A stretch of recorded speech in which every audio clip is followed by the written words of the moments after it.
مزید اس طرح کی ویڈیوز دیکھنے کے لیے ہمارے چینل کو سبسکرائب کریں، ویڈیوز کو لائک کریں اور ان ویڈیوز کو اپنے دوستوں کے ساتھ شیئر کریں۔ شکریہ۔ رب العالمین جل جلالہ وحکم الحاکمین قرآن مجید فرقان حمید کے اندر ارشاد فرماتا ہے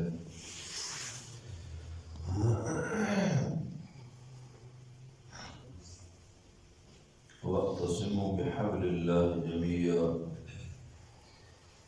وَلَا تَفَرَّقُوا وَاذْكُرُوا نِعْمَتَ اللَّهِ عَلَيْكُمْ إِن كُنتُمْ أَعْضَاءً وَأَلَّفَ بَيْنَ قُلُوبِكُمْ وَأَصْبَحْتُمْ بِنِعْمَتِهِ إِخْوَانًا۔ تعالیٰ جل شانہ حکم الحاکم ارشاد فرماتا ہے اللہ جل وعلا کی رسی کو مضبوطی سے تھام لو سارے کے سارے، ولا تفرقوا اور آپس میں جھگڑے نہ کرو، تفرقے نہ کرو، واذکروا نعمت اللہ علیکم اور ان نعمتوں کو یاد کرو جو اللہ نے تمہارے اوپر کر دی۔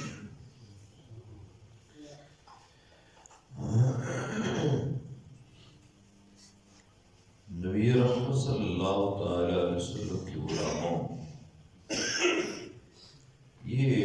بحبل اللہ کیا ہے؟ یہ اللہ کی رسی ہے کیا جس کے متعلق ہم سنتے ہیں کہ اللہ فرماتا ہے اللہ کی رسی کو مضبوطی سے تھامو، اللہ کی رسی، یہ کیا چیز ہے؟ نبی رحمت صلی اللہ تعالی علیہ وسلم نے ارشاد فرمایا بحبل اللہ معنی القرآن، اس سے مراد یہ ہے کہ قرآن مجید کو مضبوطی سے تھامو، والسنہ اور نبی علیہ السلام کے طریقے کو مضبوطی سے تھامو۔ جب ہم قرآن اور تشریح قرآن، تکمیل قرآن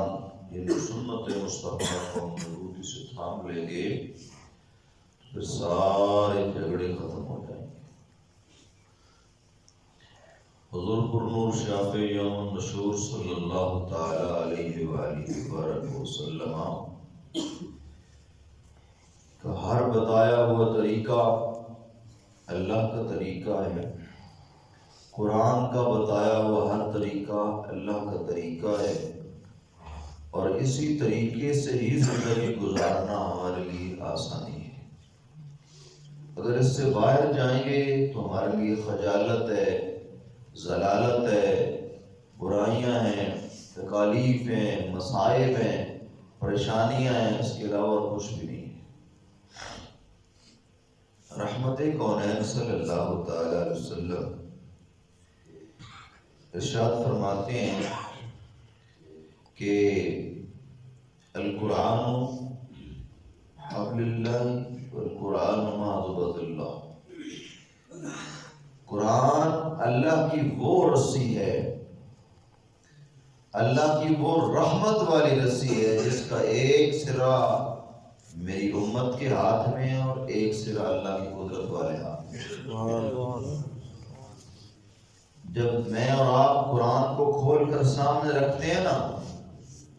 تو گویا ہم اپنے رب سے کلام کر رہے ہیں، گفتگو کر رہے ہیں، کیونکہ اس رحمت والی رسی کا ایک حصہ اللہ کے قدرت والے ہاتھ میں اور دوسرا حصہ ہمارے ہاتھ میں۔ اب یہ ہماری مرضی ہے کہ ہم اس قرآن کی طرف توجہ کرتے ہیں کہ نہیں کرتے۔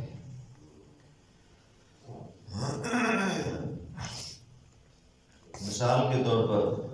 ایک لفظ دعا ہے،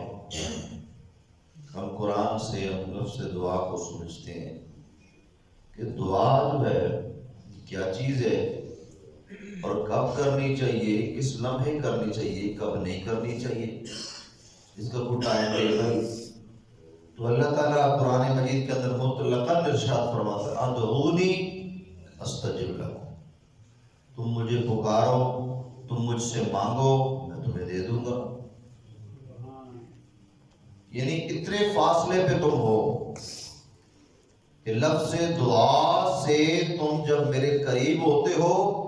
ادھر سے دعا ہو رہی ہوتی ہے، ادھر میں تمہارے قریب ہو رہا ہوتا ہوں۔ اب اس پر ایک دو حدیث طیبات میرے اور آپ کے آقا و مولا صلی اللہ تعالی علیہ وسلم نے دعا کے بڑے طریقے بتائے ہیں۔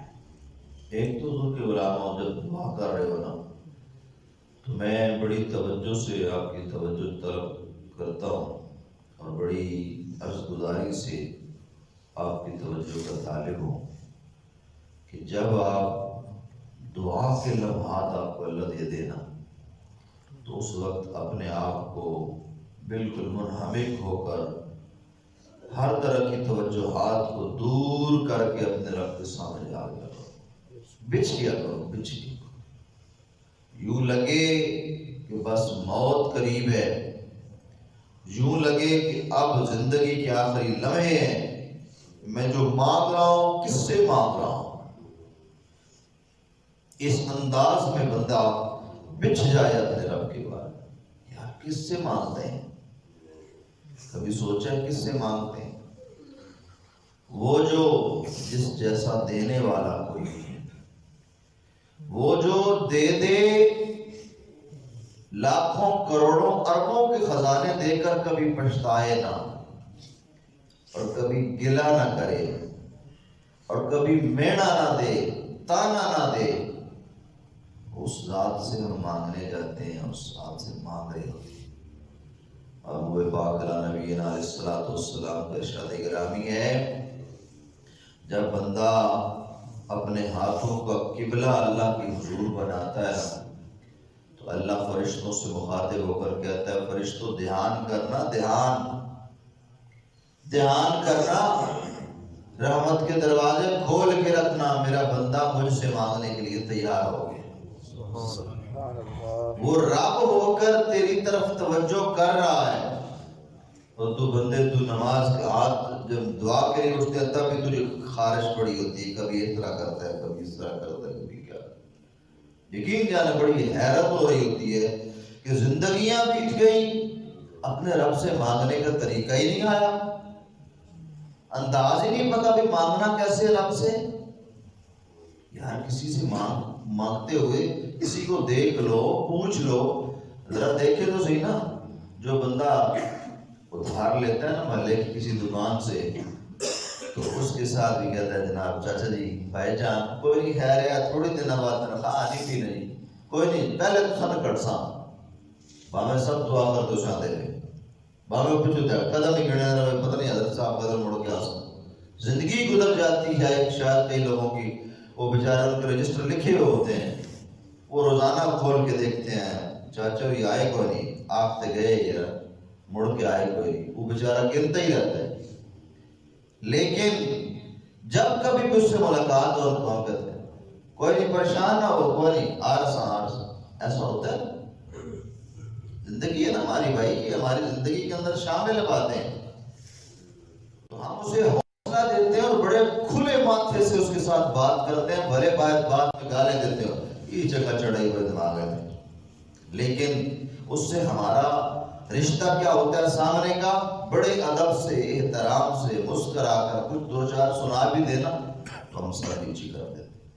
تو یار دینا اس نے ہم کی کریے۔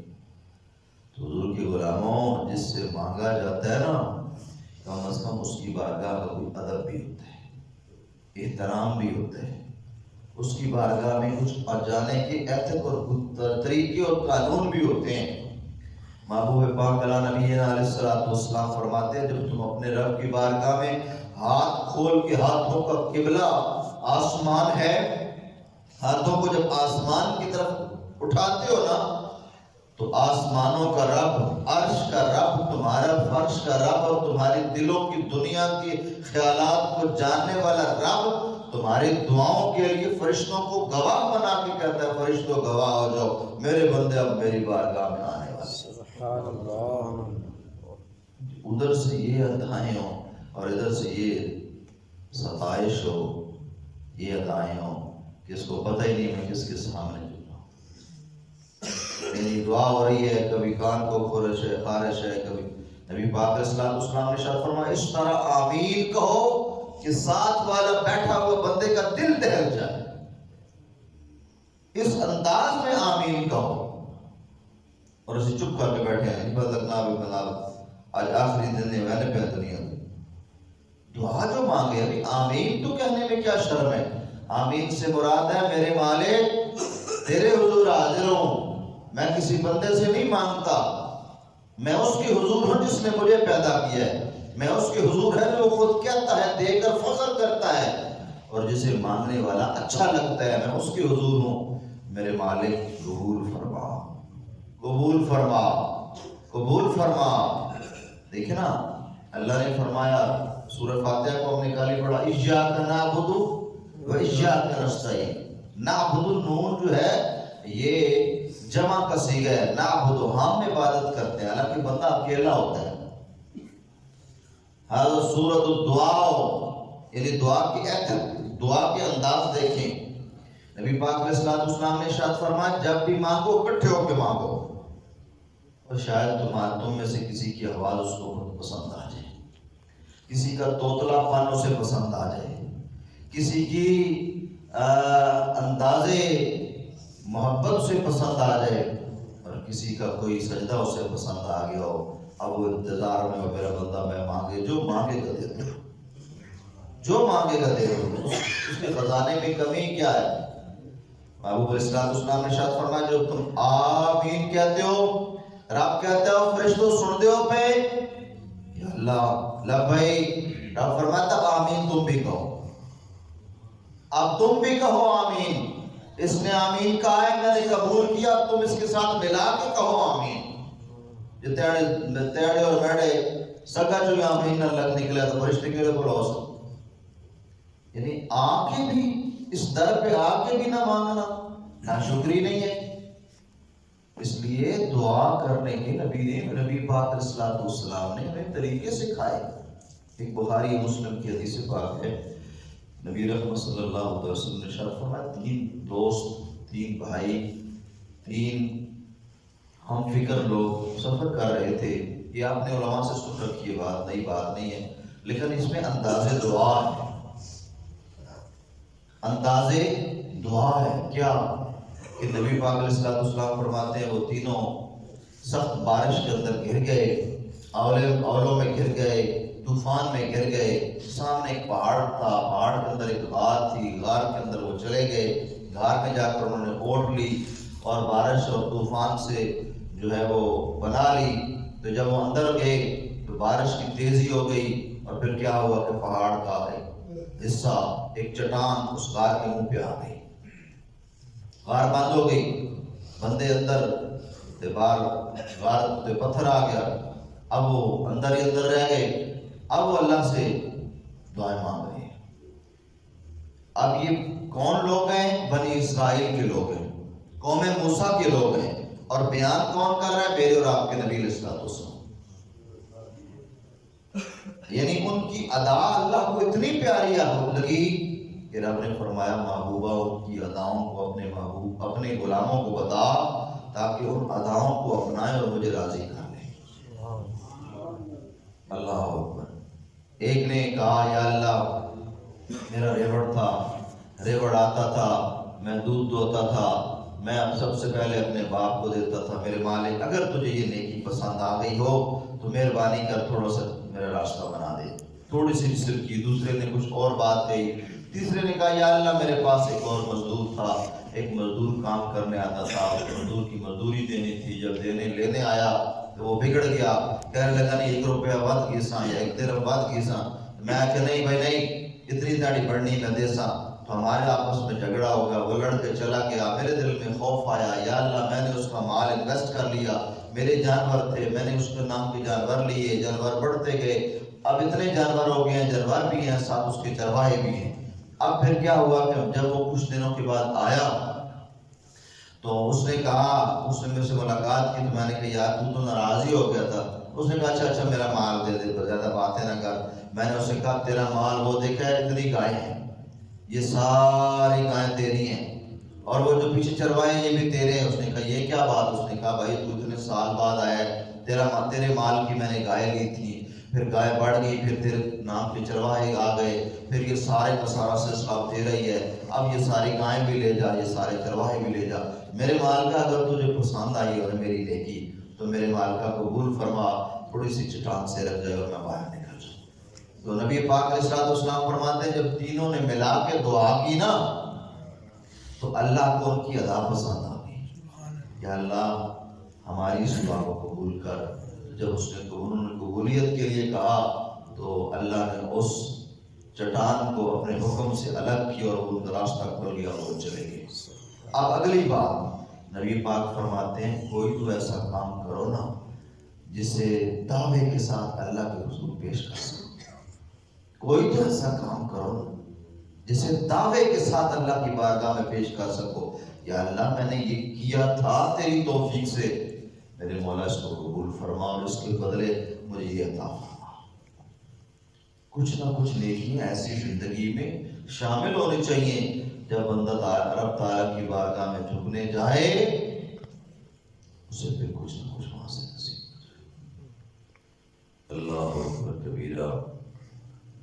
بندے عمر بدے دیے میں جیویں پانی وچ پتاسا ہو، عمر بدے دیے میں جیویں پانی وچ پتاسا ہو، آسا دے کے رونا لے دنوں دتا کس دلاسا ہو۔ اللہ اکبر کبیرہ۔ ڈوگی سامی سٹ گتے سن پرت نسک سے پاسا ہو۔ اکبر، کیا وہ مقام ہے، کیا وہ جگہ ہے جس جگہ ہم نے جا کر اللہ کے حکم سے جا ٹھہرنا ہے اور پتہ نہیں کتنے ہزار سال اپنے وہاں رہنا ہے۔ حضور کے غلاموں اپنی دنیا میں کچھ نہ کچھ اس طرح الگ سا کر جاؤ تاکہ مرنے کے بعد بھی ہمیں کوئی یاد کر سکے۔ اللہ اکبر۔ ہر لحظہ، ہر وقت، ہر گھڑی ہمارے من میں یہ ہوتا ہے کہ میں ہی کچھ بن جاؤں، میرا ہی کچھ بن جائے۔ بھائی میرا اگر بنانا ہے تو پھر کم از کم ایسا بنے کہ کم از کم اس جگہ کا بنے، اس مقام کا بنے جس جیسا مقام کوئی، وہ مقام آخرت ہے۔ اللہ اکبر کبیرہ۔ رب العالمین جل جلالہ فرماتا ہے وَاعْتَصِمُوا بِحَبْلِ اللَّهِ، بِحَبْلِ اللَّهِ، قرآن کو مضبوطی سے تھامو، قرآن کے احکام کو مضبوطی سے تھامو، قرآن کی ولا کو سمجھو، قرآن کے انداز کو سمجھو، قرآن کیا کہتا ہے۔ یہ کتاب فقط اٹھا کر چومنے کے لیے نہیں اللہ نے بھیجی تھی، یہ کتاب فقط دیکھنے کے لیے اللہ نے نہیں بھیجی تھی، یہ کتاب فقط اللہ تعالیٰ نے اس لیے نہیں بھیجی تھی ایک دفعہ تو پڑھ لی، قرآن پڑھ کے دیکھا نا، اور سب چیزوں کو ہم سمجھتے ہیں۔ ہم کہتے ہیں قاری صاحب ایک باری قرآن بچے ناظرہ پڑھا سکو تو اور بھی اس کتابیں پڑھ لیا۔ اب اس نے ناظرہ پڑھ لیا، ساری زندگی گزر گئی، مڑ کے اس نے نہ دیکھا نہ کیا۔ کالج بھی پڑھا، یونیورسٹی بھی پڑھا، کورس بھی کیے، اور بھی دنیا کے جھمیلوں میں مست رہا، لیکن قرآن کے اندر اس نے کبھی جھانکا بھی نہیں۔ وہ قرآن جس کا ایک ایک لفظ اس انتظار میں ہے جب کوئی مجھے دیکھے تو اس کے میں 10 نیکیوں کا ہار پہنا دوں، 10 گناہ اس سے چھین لوں، 10 درجے اس کے بلند کر دوں۔ وہ قرآن جو اس انتظار میں ہے کہ جو مجھے میری زیارت کرے تو اسے میں چہرے و دعا کی زیارت کا ثواب عطا کروں۔ وہ بڑھیا جو سونے کی بڑھیا ہے، اور سونا بھی اس سے کہیں درجے کم ہے، جس کو ہم نے گھر میں رکھا ہوا ہے، اس سونے کی بڑھیا کو گھر میں رکھ کر ہم وطن شہر گلی کریا حکیم اور طبیب کے پاس جاتے ہیں، طبیبہ کوئی حال دس، اور جس طبیب نے سب سے بڑا تجھے حال دیا ہے تیرے گھر پڑا ہے اس طرف تو جاتا ہی نہیں۔ طبیب مطلق نے، حکیم مطلق نے جو تمہیں تحفہ دیا ہے اس تحفے کی طرف کو ہاتھ لگانا تجھے گوارا نہیں ہے۔ لندن سے کتابیں آ گئی، جناب بچہ پڑھ رہا ہے، لندن بچہ پہنچ گیا ہے، امریکہ بچہ پہنچ گیا ہے، نیوزی لینڈ بچہ پہنچ گیا ہے، آسٹریلیا بچہ پہنچ گیا ہے، لیکن گھر کے اندر پڑھی کتاب کو اٹھا کر بچے نے زندگی میں دیکھا نہیں۔ یاد رکھیں یہ پچھلے سال کا واقعہ بیریا ٹاؤن کے اندر، خبر کے اندر بھی، اخبار میں بھی آئی تھی یہ بات کہ باپ مرا، بیٹا امریکہ تھا، ساری زندگی باپ نے محنت کر کے بچے کو پڑھایا، اس نے وہاں سے فون کیا بھی نالڑک قریب مسجد ہے نا، انہوں نے امام صاحب کو بھی آپ پہ مڑے ابے گھروں چاکڑے تو وہاں کو اس نے جنازہ پڑھا، پڑھ کے تو کہیں کمرے پاس ہٹے، ٹھیک ہے۔ اب دوسرا بیٹا ایک تو وہاں تھا، دوسرا بیریا ہی میں رہتا تھا، اس کو جب بلایا گیا بھی جناب آپ کے ابا جان ہے، اجازت ہے، اس نے کہا اجازت ہے، جاؤ جاؤ کام کرو مکاؤ، اتنی دیر لا سٹی نہیں۔ یہ شریف حکم ہے نا کہ اپنے ولی سے اجازت مانگی جائے کہ میں جنازہ پڑھاؤں کہ نہ پڑھاؤں، تو جب اس سے اجازت مانگی اس نے کہا اجازت ہے، جاؤ جلدی کرو۔ ادھر سے باپ کا جنازہ پڑھا جا رہا تھا، اسے کہا جا رہا تھا کہ آؤ صف میں کھڑے ہو، اس نے کہا میرا فون آیا ہوا، میں ذرا فون سن لوں، پہلے فون مکمل کروں گا پھر جنازے میں ہوا، آپ اپنا کام کریں۔ ادھر باپ کا جنازہ ختم ہوا، ادھر اپنی گاڑی میں بیٹھا اور اپنے گھر چلا گیا۔ لوگوں نے کہا اپنے باپ سے کہا جنازہ پڑھا گیا اور میرا سنل کی تل کہ غلاموں ضرور پڑھاؤ اپنے بچوں کو، ہم یہ نہیں کہتے قطعاً بھی یہ ہنر ہے، ہنر سکھاؤ، لیکن ایسا بھی ہنر میں مست نہ کر دو کہ خدا کی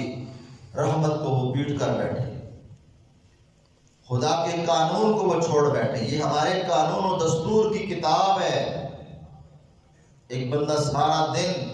کعبۃ اللہ کا طواف کرتا ہے، قرآن کی طرف دیکھتا نہیں ہے جو ہمارا منشور اسلام ہے۔ ایک بندہ سارا دن کعبۃ اللہ کے سامنے نفل پڑھتا ہے